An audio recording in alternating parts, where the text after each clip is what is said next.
Je suis Laure Bonatti et je suis Mathilde Guillon et nous sommes toutes les deux vétérinaires, consultantes en médecine du comportement.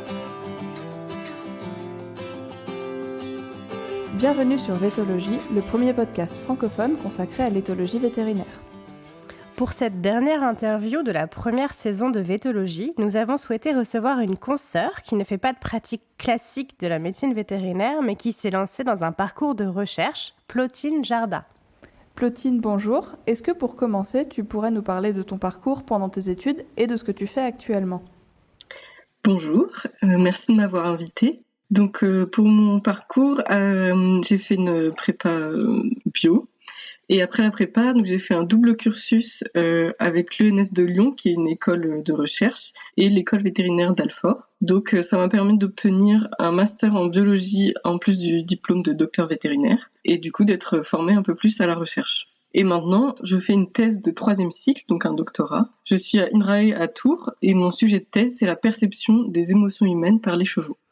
C'est intéressant, je pense, pour toutes nos consoeurs et tous nos confrères qui écoutent, parce qu'en fait, on comprend bien qu'il y a 1000 facettes au métier de vétérinaire, et c'est aussi ce qui le rend enrichissant, je pense.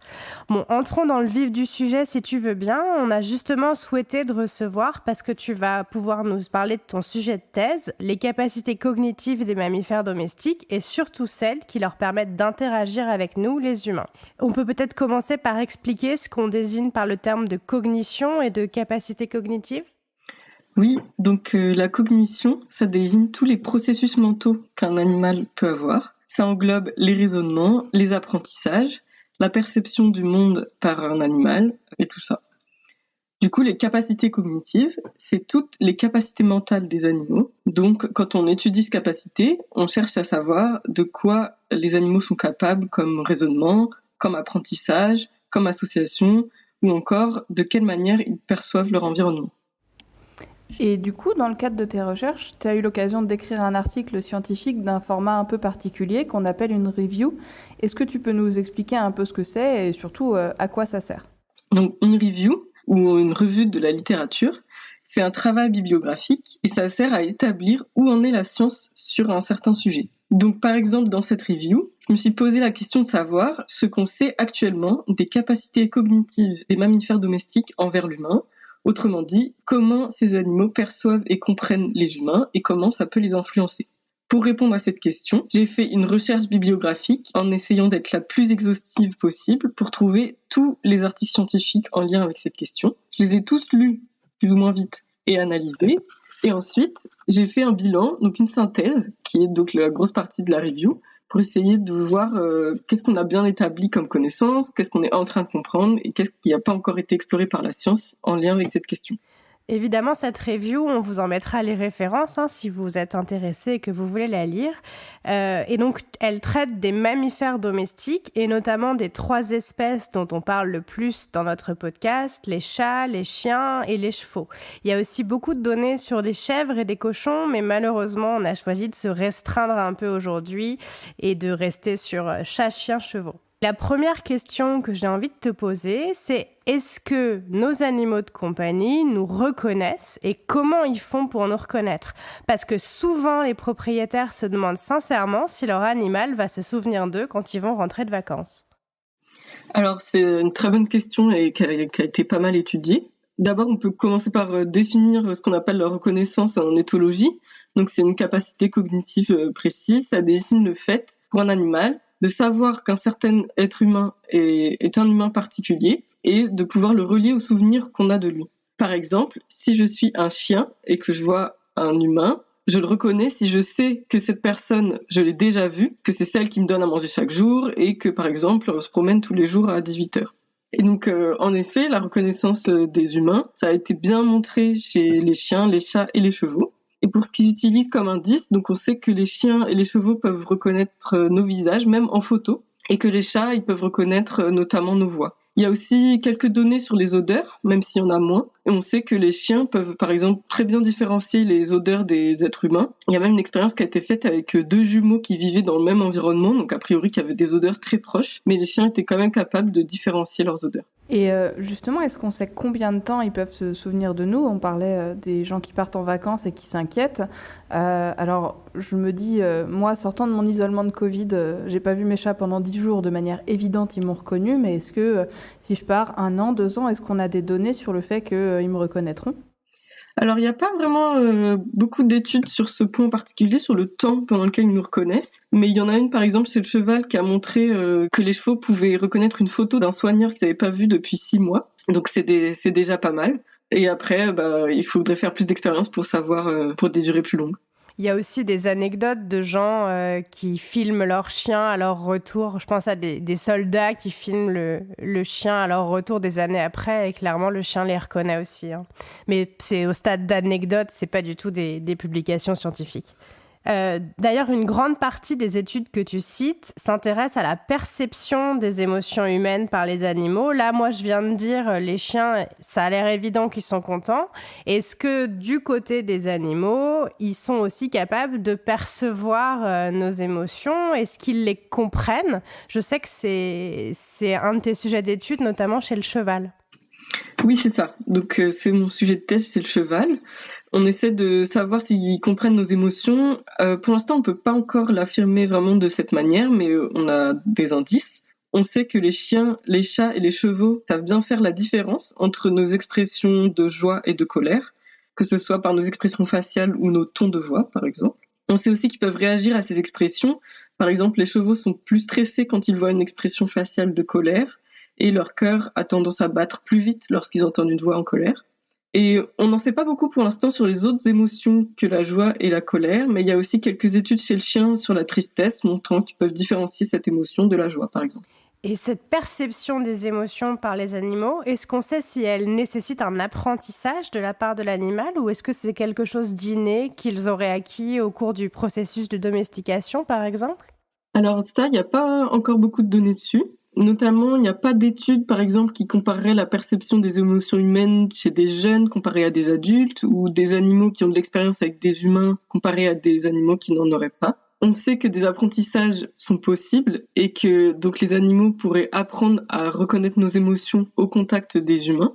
Par exemple, on sait que les chevaux peuvent associer une certaine voix à une certaine situation. Donc, au cours de leur vie, les animaux pourraient associer un ton de colère à une certaine situation, une certaine expression faciale, etc.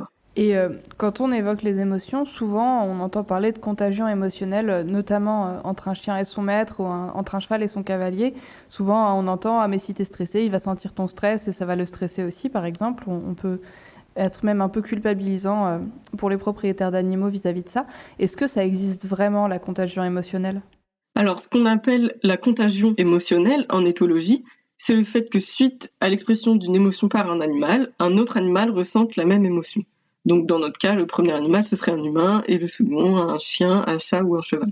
Donc ça sous-entend un mécanisme probablement inné, sans apprentissage, qui se rapproche de l'empathie. Par exemple, ce serait, comme tu disais, j'ai peur de l'obstacle, mon cheval le ressent et commence à avoir peur de l'obstacle aussi. Comme on ne peut pas lire dans les pensées des animaux, c'est assez difficile de prouver que ça existe rigoureusement et il n'y a pas encore non plus beaucoup d'études sur le sujet.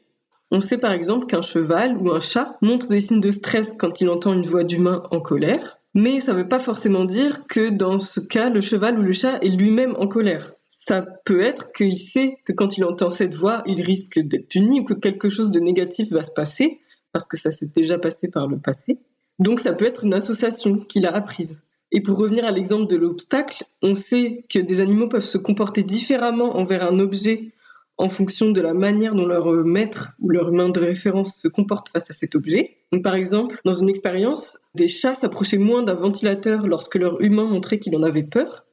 Mais ça ne veut pas dire que les chats avaient eux-mêmes peur du ventilateur par contagion émotionnelle. Ça pouvait être qu'ils étaient moins intéressés par le ventilateur dans ce cas-là, ou qu'ils avaient appris que quand ils perçoivent cette expression chez leur maître, quelque chose de négatif va se passer. Ok, ouais, c'est hyper intéressant de parler de tout ça avec toi. C'est vrai que ça nous éclaire un petit peu sur la manière dont on se comporte avec les animaux. Et il y a autre chose qu'on entend très fréquemment, nous, en consultation de comportement, mais qu'on entend aussi pas mal dans les écuries et sur laquelle on aimerait beaucoup avoir ton avis expert. Est-ce que un animal, un cheval, un chien ou un chat peut faire semblant? On entend beaucoup, ah mais ton cheval il se moque de toi, fâche-toi. Est-ce qu'ils peuvent justement se moquer de nous? Est-ce qu'ils peuvent feindre une émotion, faire semblant d'avoir peur par exemple? Alors, il me semble que vous en avez déjà parlé dans le podcast, mais je suis d'accord avec vous, c'est pas possible, en tout cas à ma connaissance, selon ce qu'on connaît à ce jour des capacités cognitives de ces animaux. Parce que modifier son comportement en fonction de l'audience, donc en fonction des autres individus qui nous observent ou non et de leur comportement, c'est une capacité cognitive bien particulière qui est de très haut niveau. Et pour l'instant, chez les animaux, ça a été montré que chez des oiseaux, et encore, donc c'était des oiseaux qui pouvaient modifier leur manière de cacher de leur nourriture selon qu'ils étaient observés ou non, mais on n'en était pas à feindre une émotion ou faire semblant juste pour embêter un humain. Ouais, ça c'est, je pense, quelque chose qu'il est important de répéter encore et encore. Hein. Les chevaux ne font pas semblant de voir des fantômes dans le coin de la carrière et pour embêter leurs cavaliers, vraiment. En tout cas, on n'a aucune preuve à l'heure actuelle qu'ils sont capables de le faire. Tu parles aussi d'une possible latéralisation de la perception des émotions. En gros, il y aurait un hémisphère cérébral plutôt dédié à la perception des émotions positives et un autre à celle des émotions négatives. Est-ce que tu pourrais nous en dire un peu plus, s'il te plaît ? Oui, donc le cerveau, ça a l'air très symétrique, mais finalement, ça ne l'est pas tant que ça. Il y a certaines zones qui sont dédiées à certaines tâches ou au traitement de certaines informations, et il y a des dissymétries entre les deux hémisphères. Donc on a remarqué notamment que les animaux peuvent utiliser plus un hémisphère que l'autre pour percevoir certaines émotions, et on peut le voir en observant leur comportement. Par exemple, ils vont plus utiliser une de leurs deux oreilles, un de leurs deux yeux, ou une de leurs deux narines pour explorer un stimulus. Et globalement, ce qu'on a vu, c'est que ce serait plutôt l'hémisphère droit qui serait dédié aux stimuli négatifs ou excitants, alors que le gauche serait plutôt privilégié pour les émotions positives ou familières. Et est-ce que ça peut avoir des conséquences concrètes sur la manière dont on lit les animaux ? Par exemple, si mon cheval tourne l'oreille droite, est-ce que je peux me dire raisonnablement que c'est son cerveau gauche qui travaille et que donc il est plutôt dans un état mental positif ou pas du tout ? Oui, ça peut avoir des conséquences concrètes. Comme tu l'as dit, l'oreille droite est connectée au cerveau gauche. Donc, si ton cheval l'utilise prioritairement pour t'écouter quand tu le montes, ça peut vouloir dire qu'il considère ta voix comme un stimulus positif. Au contraire, si on sait qu'un cheval est peureux ou a tendance à être difficile à attraper au pré, on peut se dire qu'en l'abordant par la droite, on a plus de chances d'être perçu comme un stimulus positif puisque ce sera relié à son cerveau gauche. Et donc, peut-être qu'on pourra lui faire moins peur. On n'y pense pas forcément parce qu'on nous apprend à aborder les chevaux globalement par la gauche, mais ça peut être intéressant d'essayer. Ouais, c'est dingue, ça laisse des belles perspectives de progression dans notre abord du cheval, toutes ces études sur la cognition. Moi, il y a autre chose qui m'a frappée quand j'ai lu ta review, Plotine, c'est que quand même, j'ai trouvé qu'on posait des questions et des problèmes vraiment très humains, entre guillemets, aux animaux. Je veux dire qu'on leur demande de reconnaître des gens sur photo, par exemple. Alors, je veux bien que nous, on est tout le temps sur nos téléphones à prendre des photos, mais jusqu'à preuve du contraire, les chiens, les chats, les chevaux, ils font pas tellement ça. Et est-ce qu'on gagnerait pas à être un petit peu moins anthropocentré ? Est-ce qu'on se rendrait pas compte qu'ils sont peut-être encore plus performants si on leur posait des questions qui étaient plus pertinentes pour eux ?